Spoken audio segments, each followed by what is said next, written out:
Ladies and gentlemen, good day and welcome to the P.N. Gadgil Q2 and H1 FY26 earnings conference call hosted by Motilal Oswal Financial Services. As a reminder, all participant lines will be in the listen-only mode, and there will be an opportunity for you to ask questions after the presentation concludes. Should you need assistance during this conference call, please signal an operator by pressing star then 0 on your touchtone phone. Please note that this conference is being recorded. I now hand the conference over to Mr. Naveen Trivedi from Motilal Oswal Financial Services. Thank you, and over to you, sir. Yeah, hi. Good afternoon, everyone. On behalf of Motilal Oswal, I'm Naveen Trivedi. Would like to welcome you all to the P.N. Gadgil Jewellers Q2 FY26 earnings conference call.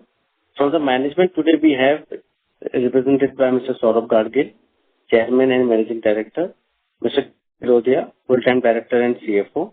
Now I would now hand over the call to the management for the opening remarks. Over to you, Saurabh. Yeah. Thank you, Naveen. Good afternoon, everyone, and thank you for joining us today for the P.N. Gadgil Jewellers Q2 FY26 earnings call. I hope all of you had the opportunity to go through our financial results, press releases, and investor presentation, which are also available on the stock exchanges as well as on the company website. This quarter, gold prices continued their upward trajectory, rising over 50% year over year and in high teens on a quarter-over-quarter basis. Despite this sharp increase, consumer sentiments remained highly encouraging. The initial momentum was steady and gained strong traction as the early festive season began, with Navratri providing the perfect finishing touch to end the quarter on a high note. We launched 8 exclusive stores during the quarter, 5 company-owned COCO stores and 3 franchisee-owned COCO outlets, taking a total store count to 63 at the end of Q2.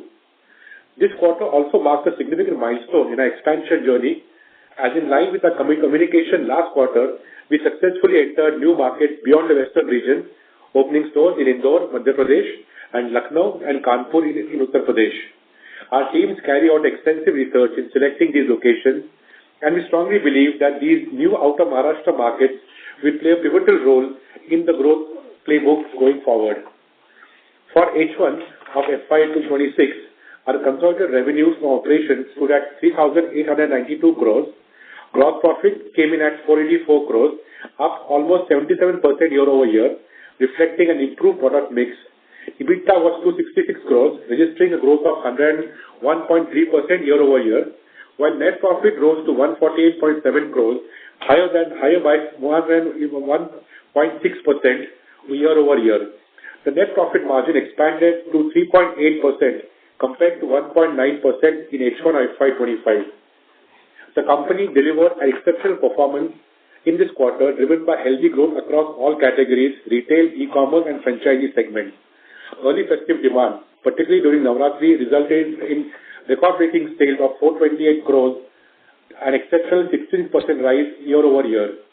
Our Q3 has already started on a very high note, with the Dussehra and Diwali sales setting new records and extending the overall sale for the month of October to over 1,800 crores. We expect this strong trajectory to continue and remain confident for the year ahead. Our pan-India expansion program is progressing well, with around 13 to 15 new stores planned in the second half of the year. Having already entered Uttar Pradesh and Madhya Pradesh, we are now exploring additional opportunities in Bihar as a part of our broader vision to become a pan-India leading brand. We remain on track to achieve a target of 76 to 78 stores by March 2026. With that, I would hand over now to our CFO, Kiran Firodia, who will take us through the financial results in detail. Thank you, and over to you, Kiran. Thank you, Saurabh, and good afternoon, everyone. I'll now walk you through the performance highlights for Q2 financial year 26. For the quarter, consolidated revenue from operations stood at 2,177.6 crore. Gross profit rose by almost 91% year over year to 258.1 crore, with the gross margin expanding by 510 basis points to 11.9. EBITDA grew by almost 117% to 142.9 crore, reflecting an EBITDA margin improvement of 327 basis points to 6.6%. net profit also surged by 127% year-over-year to 79.3 crore, with the net profit margin rising by 190 basis points to 3.6%. A retail segment, which accounts for around 72.2% of total sales, continues to be our largest growth engine with a revenue growth of 29% year-over-year, with an EBITDA margin of 9.1% and PAT margin of 5.1%. Beyond retail, both e-commerce and franchisee segment delivered strong performances. E-commerce revenues stood at 133.5. Sir, sorry to interrupt. Sir, sorry to interrupt. Your voice is breaking. Am I audible now? Sir, you are audible. Can you come again, please?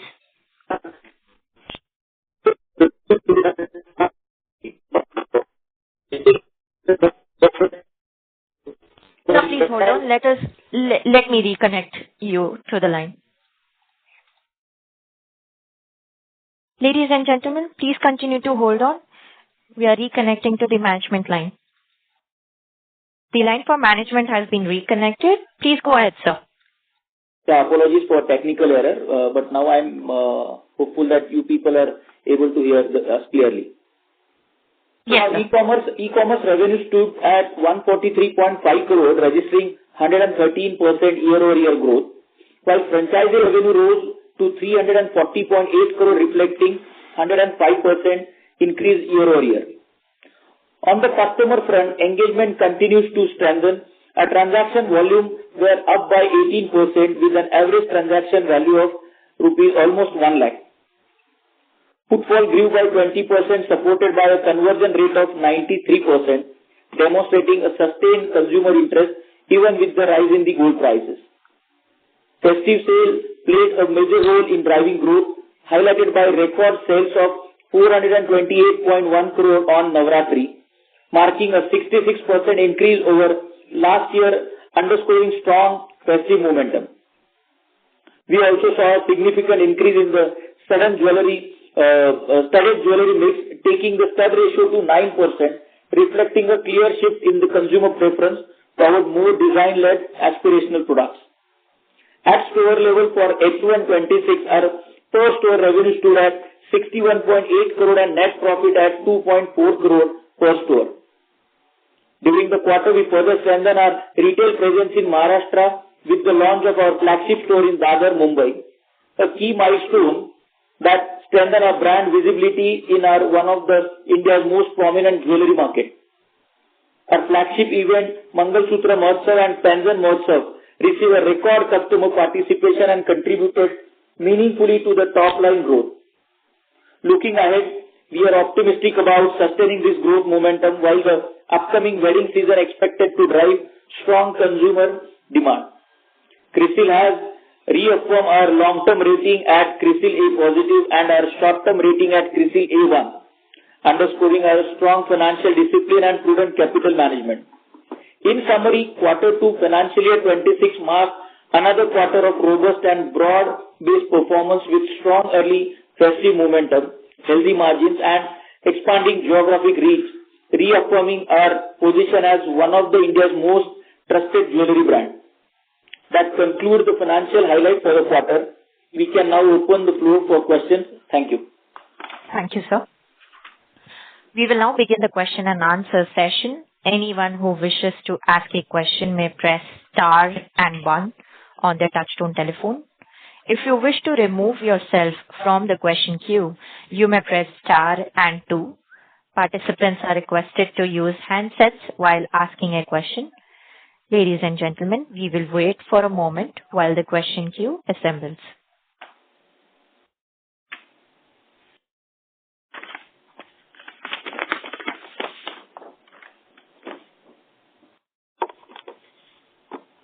The first question is from the line of Mr. Raj from Finvestors. Please go ahead. Congratulations on very good set of numbers, sir. My question is, sir, now how is the adoption of gold jewelry as we have seen such a spike in gold prices in last 1 year? So when do you expect to come to those kind of volume growth in the business? Raj, thank you for your question. And, this has been spoken for quite some time now, the impact on high prices on consumer demand. And we have seen that in spite of these high prices, demand remains buoyant. Diwali, the entire festive season has been a record-breaking season. Value growth has been enormous, as you've seen from our numbers. But we have also seen positive volume growth at the company level. The consumer interest in jewelry remains strong, and now with the upcoming wedding season, in the month of December, Jan, the road looks pretty positive. All in all, the rising prices had no impact on consumer demand. Both investment demand and jewelry demand have been strong as we speak. And just want a clarification from your side that when we compare this result with last year's results, so there is a revenue from the refinery. So till when it will come in the results, and I think... So if you read the financials clearly, the revenue from refinery was up to 30th September 2024. So as after that, there has been no refinery the operation revenue accounted for. So for this, when you compare the H1 versus last H1, there has been no refinery business. But just to put your thing on quarter-over-quarter basis, as quarter ended September 30th, 2024, the refinery business was around 350 crores, which now is zero in this quarter. And what could be the PAT or EBITDA effect by excluding this business? Sorry? What could be the PAT or EBITDA effect after excluding this business from our right now main business? Yeah, so I think PAT, what we have posted currently for financial year 26 quarter 2 is 3.6%. And that is, without considering the refinery sale. So that you will see in coming few quarters as well, that we will definitely try to maintain our PAT levels with the same margin. Okay, so from next quarter onward, this refinery business will not be accounted for. Correct. So this is last quarter. This is the last quarter wherein you are able to see the comparison of refinery sale as compared to last year H1. Now onwards, there is completely apple-to-apple comparison. There is no refinery sale you will see from quarter 3 onward from last year as well as this year. Oh, fine, sir. Fine clarification, sir. And so, sir, on EBITDA margin percentage, so our larger peer, I see they having substantial EBITDA margin. So we have doing a EBITDA margin of, I think, 6.5% or slightly above. So what is your take on EBITDA margin, and what lesser we are doing, or how better they are doing, how far we are from them? Yeah, so EBITDA margin also consists of retail and non-retail. In case of retail, our EBITDA margin is almost 9% plus, and at company level, our EBITDA margin, we are improving on quarter basis. So this improvement you will see in coming quarters in the same pace. We are hopeful that we will continue the same margin level for next balance portion of the financial year as well. Okay. So thank you very much, sir. And after all, even having the spike in the gold prices, these numbers are very good, excluding the Chinese number. And I hope the same momentum will continue for the rest of the year. Thank you, sir. Thank you. Thank you. The next question is from the line of Mr. Ronit from Fin Avenue. Please go ahead. Hello, am I audible? Yes, sir. Please go ahead. Good evening, sir. Very congratulations on your great result. My question is, can you share the number of active customers you have in your schemes, such as this Future Plan, Dajikata Promise Plan, Golden Gain, and Swama Lakshmi Labh Plan? So we'll share the entire detailed list with you. I don't think we have the list right now, but in value terms, we can share you the total amount collected in value under these various schemes which are spoken about, because these finally all lead to purchase. They all convert into jewelry purchases at the end of the expiry. In terms of the value in these schemes. So I'll explain. So as on September current financial year, we have a golden gain plan of almost 53 kgs and Suvarna Labh Lakshmi plan is almost for 63 kg. So totaling 115 kg, which is completely hedged on the MCX. So there is no risk in terms of whatever plan we are currently running in our company. Okay, and what percentage of sales that would contribute to? Yeah, so definitely, these things are, since both the schemes we have launched this financial year, so definitely. So total contribution would be around 10% from this scheme because there are schemes in quantity and schemes in value. So the total sale from this would be in the tune of around 700 crores, which would be on the range of around 7 to 8% of the annualized sale. Okay. And sir, one more question. What would be your guideline for the coming 2 to 3 years? So the guideline which I mentioned in terms of store expansion, we already set it in the last call also that we are looking at targeting around 78 to 80 stores by March 26. And then we'll be adding another 33, 35 stores in the next 2 years. So by end of March 28, the company aims to reach 150 stores, which will be a mix of franchisee, company-owned stores, and both the PNG traditional stores and the lightweight jewelry PNG lifestyle stores. So that is what we have been. The guidance has been, and we are on track for that. As we mentioned, we should be reaching around 78 to 80 stores by end of March 2026. Okay. Thank you so much, sir. Thank you. Thank you. The next question is from the line of Mr. Nitin Jain from Fair Value. Please go ahead. Hello. Yes, sir. Hello. Yeah, Nitin, go ahead. Can you hear me? Yes, sir, we can hear you. Yeah, thank you. Thank you for the opportunity and congratulations on a great quarter. My only question is the stores that we have opened outside of Maharashtra. So post their festive season, what kind of traction are we seeing in the stores? Thank you. So we have launched 3 stores outside Maharashtra and Goa. 1 has been in Indore and 2 have been in Uttar Pradesh, Kanpur and Lucknow. All the 3 stores started on a very positive note with the festive season around the corner. And post that, they are doing performance in tune with the overall market. So as per the target which we had set for the stores are on track. And both in terms of footfalls and conversion, the stores are on track to be able to achieve numbers which we had projected. Right. And also in terms of break-even, they are following the trajectory of the Maharashtra stores. So we had said that we'll be needing another 3 months more for state stores to outside Maharashtra. So we had said 15 to 18 months for stores in Maharashtra and 18 to 24 months for stores outside Maharashtra. So, we don't see any deviation there. The stores are on track. The response has been positive because for us, the main criteria is the footfalls in these new stores in the geography outside Maharashtra, and the footfall have been strong. So that's a strong indication that, we should be able to guide and achieve what we have been, seeing in our past calls also. Sure. That's very helpful. Thank you. Thank you. The next question is from the line of Mr. Dinesh Kulkarni from FinSight. Please go ahead. Hello, sir. Am I audible?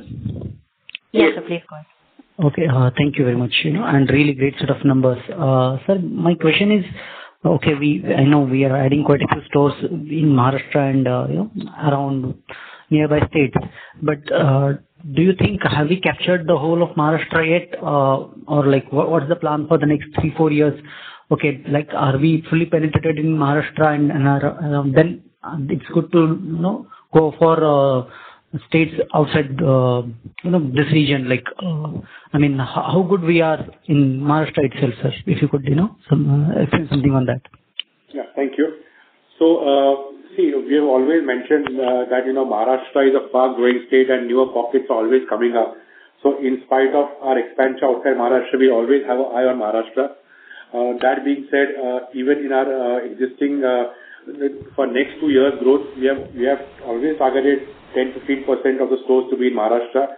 So that means around 3 to 4 stores could be in the state of Maharashtra and the rest could be outside Maharashtra. Because like you rightly said, Maharashtra is a vast state and newer pockets are always coming up. So there's going to be always an eye on that. But right now we are well covered in Maharashtra as far as PNG is concerned. As far as lifestyle by PNG is concerned, there is a lot of opportunities there because there are a lot of new markets where we have not launched lifestyle. So on lifestyle, we could see further, store launches in Maharashtra. For PNG, we see primarily we'll be looking at the neighboring states, the Central India region, as we have spoken. But the objective will always be that, starting stores where we feel the market is there and where the market is currently underserviced and there is potential for us to enter that market. So our market research and our sales team are always on the lookout for such new areas. Okay. Sir, like as you discussed previously, like say if the gold prices remain so high, which we know, say above 1 lakh rupees, do you think the kind of volumes which I know the festive season definitely boosts and helps the wedding season and festive season, but so like over a period of time, if the prices remain so high, have we done some kind of a sensitivity analysis? Like, okay, like, say assume the prices remain so high for the next 3-4 years, assuming the uncertainty around the global financial markets. Do you think the volumes will still hold, or do you think there will be a decline in the volumes? See, the entire profitability of the industry is based on value, because your making charges are a percentage of the value of the entire the gold cost. So as long as you are being able to grow in terms of absolute value, your income is going to keep on growing, and that is what we have seen also happening in this space. But just to add to your thing of gold prices going higher, in India gold is not just jewelry or fashion. It's also emotion. It's a religion. It's a part of a tradition. So people are using old gold as a currency to buy new gold. So today, almost 60% of the entire jewelry purchases, wedding shopping is happening to old gold. So that is ensuring that the volumes are also intact and the margins from the making charges are on the positive side. So I think we don't see any pressure in terms of these prices. People always look at gold as an appreciating asset, and it's not just an investment; it's an emotion. So I think from that perspective, the numbers should not see a concern even if prices go up. Okay, sir. Thanks for those answers. So just 2 quick suggestions which I have, because I'm a customer as well of the stores. I recently visited quite a few stores in here, Pune, in Chinchwad area. One thing is, sir, when I'm searching PN Gadgil Jewelers, right, by default even Google still returns PNG Sons. I know it's kind of a competitor today with us. But working on that, Google works on certain algorithms, and that's what Google also works on the longevity. So that's the thing which we're already working on. This also has been said by some other customers. So duly noted, we're working on this. Yeah, and one more thing, sir. Like I'm also using the app as well, PN Gadgil app, and it's really not user friendly yet, because even though I'm having a user account, it's not allowing me to enter my details and log me in. Since there is some work needs to be done on that front as well. It is just a suggestion, from an investor customer. So please take. But the app today has been used by a lot of customers for making their payments and for browsing. But definitely we'll see if there's any bug and we will work on that. Yeah, it needs to be worked. Thank you very much, sir. All the best. Thank you. The next question is from the line of Mr. Naveen from Motilal Oswal Financial Services Limited. Please go ahead. Yeah, Saurabh. Saurabh, if you can just give us some more sense about how has been the festive kind of trend. So October, if you can share about how has been the triple SSG work there. And also, since we are kind of a middle of the November, have you seen any kind of a deceleration in November? So, I mean, October had been a bumper month, and like we are also given a release to the exchange that, we had the highest Diwali sales ever. Also, the entire month has seen record-breaking sales. We have crossed 1,800 crore plus in a single month. Another highlight has been the strong support from the studded category, which has shown a very high increase. And the reinforcement of people's faith in gold as investment and as jewelry, both has been reinforced again during this time. In terms of post Diwali, there's always a little slowdown in the month of November, which we have seen. But markets, as prices are going up, markets have picked up. And even this month, the guidance for a quarter, I think we should be able to achieve that is what we feel right now, looking at the overall market sentiment. Silver has been doing exceptionally well. Has seen very, very good traction. So all the cylinders are firing, and I think that there shouldn't be any deviation from what we are projecting for the upcoming quarter and for the upcoming H2. So fair point. And with respect to our store opening guidance, are we revising any guidance, and how are you placing second half with respect to store expansion in Maharashtra and new state? So we stick to the same guidance. We had mentioned that we'll be touching around 78 to 80 stores as of March end 2026. Which will include a combination of PNG and Lifestyle and Coco and Foco. So we stick to the same guidance. I think both in terms of the expansion, in terms of the numbers, I don't think there is any deviation from what we have been speaking. So I think as of now, as we speak, the guidance remains the same. So our entry in MP and UP has been kind of targeted the top cities in those states. We should look for similar cities, more stores. And you think that the top 5 cities of these states you will kind of look out for store expansion for this year and the next year sort of a time frame? So, both these states, the 3 states, primarily MP, UP, and now adding Bihar to it, we are looking at adding more cities. So, as we speak in MP, we're looking at Bhopal, we're looking at Jabalpur, we're looking at Gwalior, Banaras, we're looking at this one, Prayagraj, and a couple of more cities. So, there's expansion in different cities and also looking at more markets in the existing city. So, dedicatedly, we are doing market research, we're doing exhibitions in those places, getting a lot of inputs, market intelligence. But the plan would be to focus on states, and like we have spoken before, it will be a regional focus ploy, look at a particular region and be a player of dominance in that region. So we continue to stick to the same model. And the region where we have mentioned, the Central India belt, starting from MP, UP, Bihar, Chhattisgarh, Jharkhand up to Orissa and Delhi NCR is what will be in the focus for the next 2.5 years. Sure, Saurabh, sure. And when I look at the other expenses side, certainly there is a kind of a big jump versus YOY, and even sequentially there is a big jump versus quarter one. Is it to do with new stores expansion where we had kind of a study on the new states, both Indore and Lucknow side? And how should we look at the run rate in the coming quarters? Yeah. So hi, Naveen, Kiran this side. So other expenses, you are right. They are because of basically the advertisement cost that the media and all these things that we have already anticipated in the beginning, that when we are going ahead with the expansion, then this cost is definitely going to be on a higher side. So I think predominantly these are the costs. So how should we should look at this number either as an absolute number for the second half or any percentage of sales? How should we look at this number to? What we are thinking is that it should not cross 1.25 to 1.50 of the 1.5% of the total revenue, the entire marketing spend.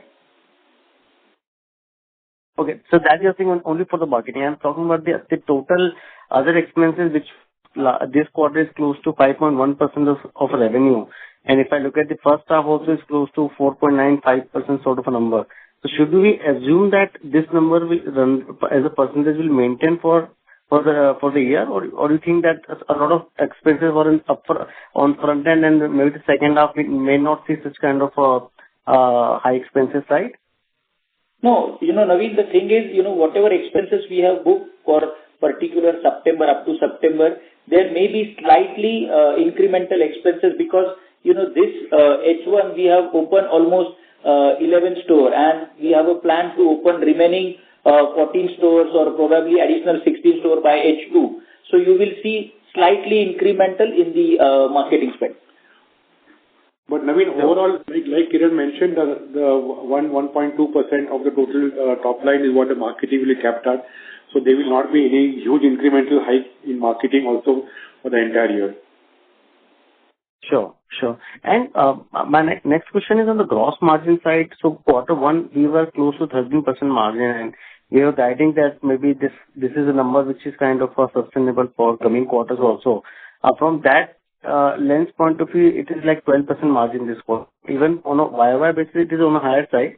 But when I look at the quarter one, it is slightly on a lower side. So how should we look at one second half number?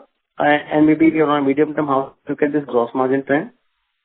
See, as compared to quarter one versus quarter two, Naveen, this quarter two there is no major festival as such. So we have opened the new store. So more or less, our intention is to do the replenishment. We have to ensure that our stock level should be maintained at the same level. Now the real improvement you will see in quarter three. In quarter one also you will see there is only one festival, Akshaya Tritiya. So Gudi Padwa also shifted to last year.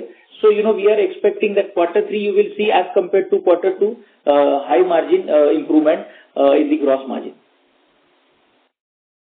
Sure. So broadly, at a EBITDA level, close to 5.5 to 6% can we expect as a EBITDA margin for the year?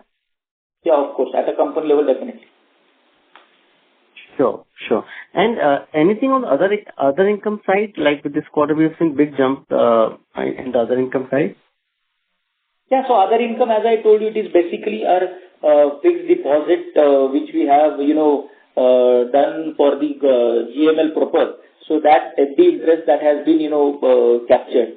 At the same time, there are, gain on the derivative instrument. That is also we have to book because, that discount we have captured at the other expense, but the gain we have to, account for in the other income. So that is the reason that has been shooted up. So part of the other income will be sustainable? Yeah, of course. And then how much we should kind of...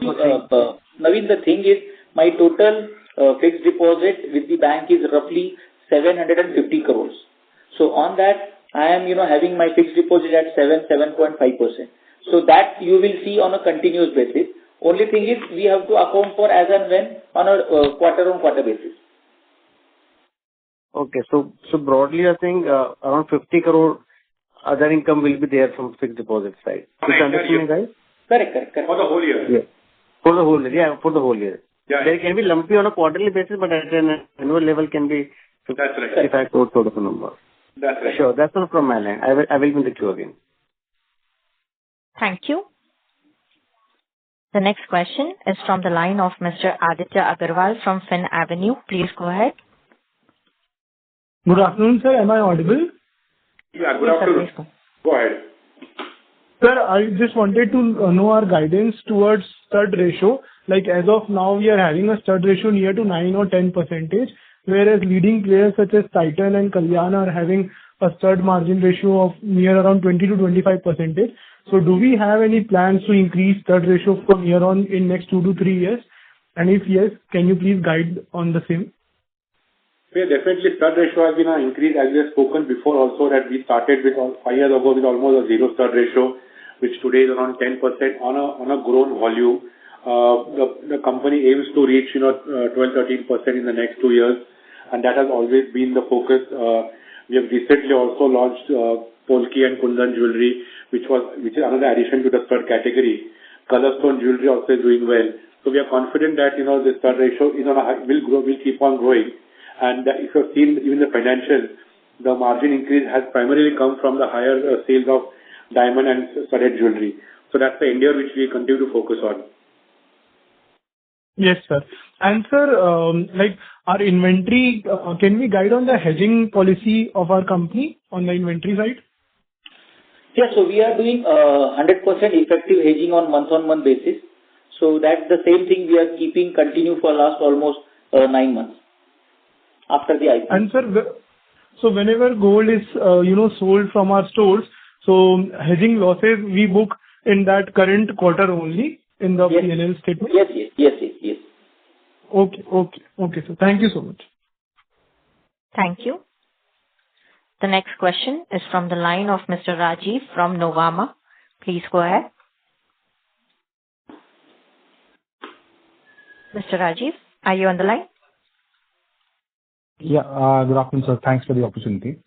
So on the hedging part, are we completely hedged on silver side as well? Yeah. So silver side, during the festive season only, we are keeping our position hedged.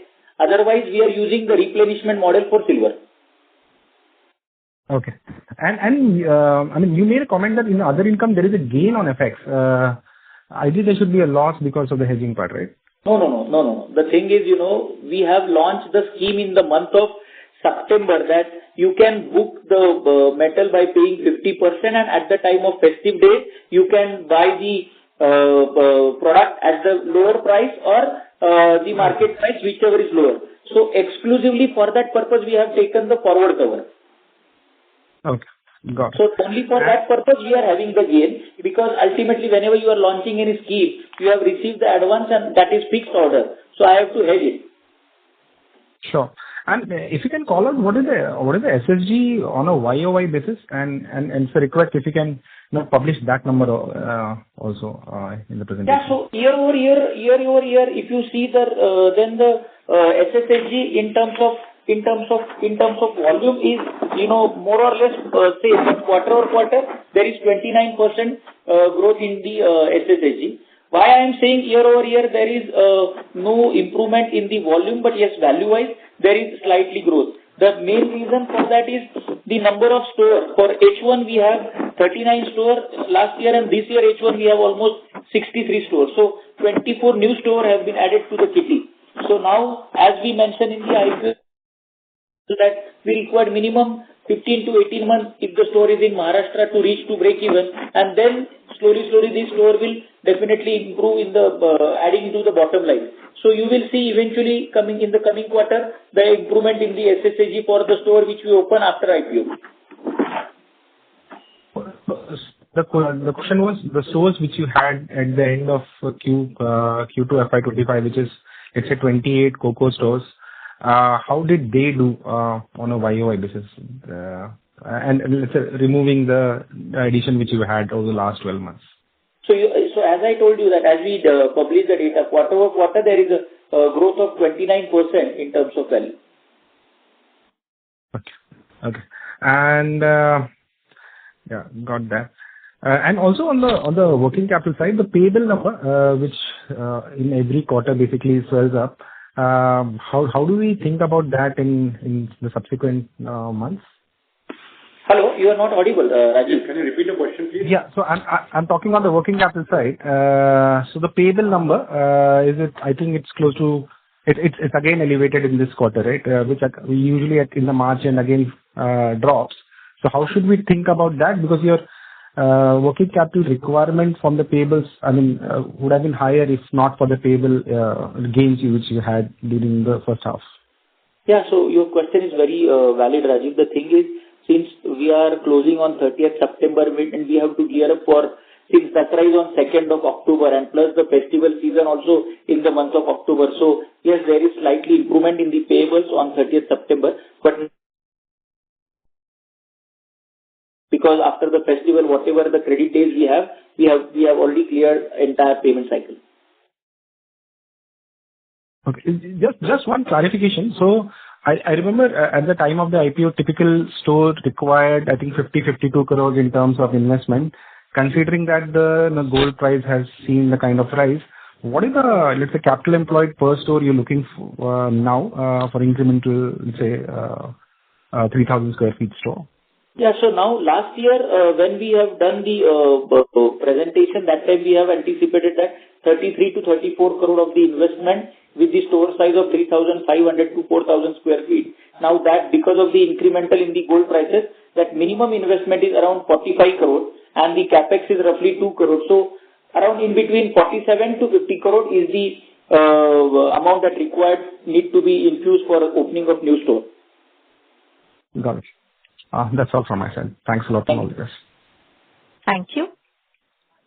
The next question is from the line of Mr. Utkarsh from BOB Capital Markets Limited. Please go ahead. Yeah, hi, good afternoon, sir. Sir, I just need a clarification on 2 points. First, on the store opening guidance front, so you have mentioned that we are looking forward to open 78 to 80 stores by March 26. So just wanted to know how many PNG traditional stores we are looking to open in the second half of FY 26, and how many it would be COCO and franchisee stores in the second half. So see, as we opened one store on 1st October. So as we speak, we are at 64. We plan to add another, 14 to 16 stores by in the coming 6 months before March end. Out of that, we have targeted that we should be looking at around 6 to 7 PNG stores, and around 7 to 8 lifestyle stores. So you can say 50-50. And again, out of this, 50% will be company and 50% should be franchisee. Okay. So if my understanding is correct, we were having 59 PNG traditional stores at the end of September. We have opened one store in October, so our total store count has gone up to 60, and we are looking forward to open another 7 stores, say, in the remaining 5 months of FY 26. Yeah, 7 to, see, franchisee may increase around 7 to 8 stores, you can say, for PNG. Okay, fine, sir. And sir, second clarification, I just wanted, what is our revenue growth and margin guidance for the second half of FY 26, and how much revenue growth we have clocked for October month? Yeah, so Utkarsh, this is a good question because, the H1, which is, we haven't seen any major festival, only Akshay Tritiya, that is also super duper. But now, this quarter, which is quarter 3, we have completed the month of October, which is Diwali as well as, Dussehra. And this entire month, October itself, we have completed the turnover of the entire quarter 1. So now we are very much positive that, after the remaining 2 months complete, we can definitely reach around in between 3,000 to 4,000 crore for the quarter. And with respect to the margin, definitely you will see a great amount of improvement in the margin as compared to quarter 2. Okay, and sir, how much revenue growth we have seen in October month, sir, if you can specify? So see, October figures are not audited, but October the revenue would have been in the upwards of 1,800 crores. Okay, thanks a lot, sir. Thank you. The next question is from the line of Mr. Nitin from Fair Value. Please go ahead. Yeah, thank you for the follow-up opportunity. So my question is on the lifestyle format. If you can provide some more color on the break-even period required in this format and what kind of margins do we get here? So see, lifestyle is by name itself is a lightweight jewelry focused format. So the store size would be ranging in the around 1,500 to max 2,000 square feet. This could be on a high street or in a mall, catering to the working woman, fashion conscious, lightweight oriented customers. The inventory in these stores would be in the range of around 8 to 10 crores. And we expect that these stores should contribute once they mature to around 2.5 to 3 stock turns. So around 25 crores is what we expect these stores to reach at. The margins would range, in the range of around 20-25%. So while the gross margin at PNG or traditional store would be around 13%, the lifestyle would be in the range of around 20-25%. Kiran, you want to add anything more on this? Yeah, I think what Saurabh has mentioned is correct. So roughly a typical investment of 10 to 12 crore with the gross margin of around 20%. And with this, typically we say that 1 year or 1.5, that 15 or 16 months, that particular store will come to a break even. And that is, we are feeling that it's very healthy margins we observe because last entire 12 months we opened 3 lifestyle stores. So they are doing predominantly good and they are already reached to their break even and once already crossed the break even. So we are seeing good traction in the lifestyle as well. That is very helpful. Thank you. And my last question is on international expansion. So a lot of your peers are reporting good growth in Middle East as well as North America, specifically US. So do we also have any international expansion plans on the card? Yes, so we have mentioned during our plan for the year that we will be looking at adding a store in North America. Somewhere on the West Coast is what we are targeting right now, California, Seattle, where we already have a presence. So that is all on the cards right now, because we see a lot of more opportunity right now in the Indian market. So the company is focusing aggressively on the Indian growth. But yes, we'll be adding, we look at adding one store a year on the international front. Right now looking at North America as a region. Right. Thank you, and all the best. Thank you. The next question is from the line of Mr. Lakshmi Narayanan from Tunga Investments. Please go ahead. Yeah, thank you. Just want to understand, you have been phenomenally successful in Maharashtra. As you actually expand into other geographies, which could be contiguous or even outside Maharashtra, like UP, etc. What are the activations? What are the things you do to actually attract footfalls? So you mentioned that the footfalls have been good. So want to understand what are you doing which makes you a trusted name in those states also? So it's a very important question, and that's something which is always on the mind of the company when we expand. So it's a series of things we do before we enter into market. We do market survey there, then we do exhibitions there. We do a lot of groundwork there in terms of creating relations, creating friends of brands. Once we are confident about launching a store, we do a lot of activities around there to spread awareness. We do branding campaigns. We do a lot of physical campaigns in terms of newspaper hoarding. Do a lot of online activities. Even when you are on the drive to recruit staff, we also try to get people who from the relevant background, which also helps us to get a better understanding of customers. And having the right product at the store, the right merchandise, really helps us to be relevant to the people's requirements there. And I think the legacy we carry, the brand positioning we carry, that really is a very important pull factor when we go into those markets. So as you saw both in MP and in UP, people come to us because they see we are a legacy brand, having deep understanding of the jewelry market, known for its values and trust. So this combination of all these things leads us to being able to generate that kind of footfall. And it's a very, very planned approach. We also try to estimate the footfall per day, footfall per month, and then we try to compare that with what is actual. On that basis, we have said that we are kind of on track to be able to achieve what we had forecasted for these two regions. So typically, when I look at some of the other geographies, one of the pulling reasons could be some kind of a discount or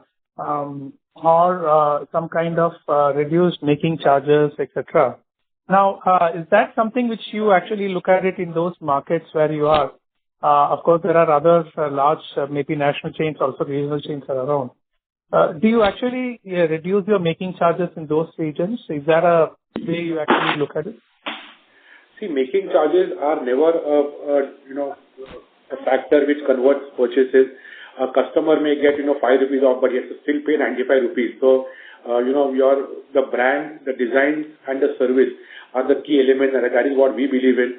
Our discount can just be for a festive season or for an inaugural offer. Just to more of a respect for the customers and as they enter in the market. By the company, we always focus on the values more than the discount. Got it. And any thoughts on this lab-grown diamond? That is also in one side we hear a lot of noise around that. Does that anyway impact your sales of studded jewelry? The studded jewelry sale has seen a very, very steady rise. There's been no pressure from lab grown. So as a company, we have not seen any pressure from the consumer side demanding lab grown. So as of now, there is no interest from the company to venture into that category. So one last thing, organizationally, we have been focused on Maharashtra now that we are actually expanding others. What changes at an organization level you have done in terms of management bandwidth so that the right steps are taken and then in terms of if there is something going wrong, you can pull back. How are you risk mitigating these expansions? We are doing a lot of things on that front. setting up a store operations audit team, looking at increasing the merchandising team, looking at increasing the further, development, business development and exhibitions team to being able to have a better control over your CRM and to get feedback from that, visit by our experienced senior professionals in those regions. A lot of these things are done, and I think that it's very important to be able to not just grow, but to be able to grow profitably and manage that growth. So one last question from my side. In your total tonnage of sales in gold, how much is actually traded in? Essentially, people are coming to recycle, and then how much is coming from those campaigns? You talked about some schemes which is around like some X number of kilos of gold. On the jewelry side, around 50% would be old gold, which is exchanged against new jewelry. The schemes, as you mentioned, around 8 to 10% of the entire volume comes from the scheme sales. And this 50 kgs of gold thing, is it? I mean, all of them coming from your own sales, or how much is coming from other places purchased gold? So we do, as a company, we are very compliant on buying old gold. So without an invoice, we do not purchase old gold. So most of this is our own gold. But yes, definitely, if it's hallmark gold from from the market with a proper invoice, we also already accepted. But we have seen that 80% of our is still our own gold. And the customers who are actually doing this, a trade-in as well as these, though it is 60%, they may be also adding. I mean, they may be the same people who are actually buying more gold, right? So if you look at it purely for fresh gold purchases, would be how much? So see, that is what we always said before, that old gold is 50%, the balance is fresh purchases, and because being a legacy brand, almost 70% of our customers are already people who are a part of the PNG family. So the cost of acquiring new customers for us is very low because we are able to have a huge database of our existing customers. Yeah. Thank you so much, sir. This is very helpful. Thank you. The next question is from the line of Mr. Ronit from Fin Avenue. Please go ahead. Hello. Yeah, Ronit. Am I audible? Yeah, you're audible. Go ahead. Sir, how much revenue is from gold, silver, and sale of diamond? Could you bifurcate on that, please? Sure. So roughly, like you did 2,128 crore of revenue this quarter. Yeah. So you want a quarter-wise, quarter or how you want? For this quarter, what's the bifurcation? How much is from gold? How much is from silver, sale of silver, and how much is from sale of diamond? Yeah. So when I see my total 100% revenue, almost 85% is coming from gold and 10% is coming from silver and remaining 5% is coming from diamonds. Okay. For diamond, we only mean the stone cost. The metal cost is included in the gold ratio. That's why when we say that we are around 10% studded, the 5% also is the gold component in that. Okay. Got it. So you can, so that is what the breakup is. Okay. And one more question, sir, I have. What's your update on the previous 2 stores, the lifestyle store you have opened? So both like Kiran mentioned before, we have totally launched 3 lifestyle stores. Of that, they are one are already breaking even, 2 are on the path for it, and the same what we're expecting in terms of being able to do 2 stock turns. We are on track for that. So the response is encouraging. We also had to do a little work on the merchandising mix. So that is what we have right now worked on. And looking at the way the brand is accepted by people, we are confident that the expansion ahead would definitely be fruitful and we'll be able to add to the PNG existing store. Okay. Thank you, sir. Thank you. Ladies and gentlemen, that was the last question for the day. I would now like to hand the conference over to the management for closing comments. Thank you, everyone. We truly appreciate all the participants for taking our time to join the conference and for insightful questions. We hope we will be able to address all of them to a satisfaction. If you have any further queries or would like to know more about the company, please feel free to reach out to our secretarial team and investor relations partner at X4B Advisory. Wishing all of you a great day ahead. Thank you very much. Thank you, sir. On behalf of Motilal Oswal Financial Services Limited, that concludes this conference. Thank you for joining us, and you may now disconnect your line.